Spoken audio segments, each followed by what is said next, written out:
мына шуны аңлаган. Казакларга мен тәм бердім, 5 киттім.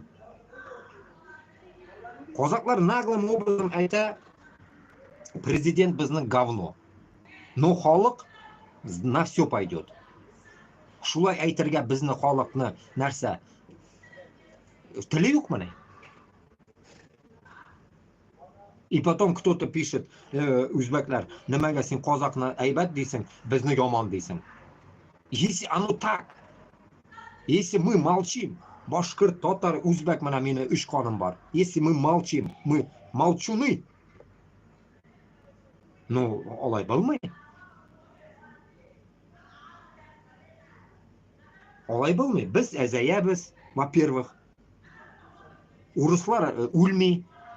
Ана казаклар айта, бүтін урыс нәрсеке Қазақстанға кеткен.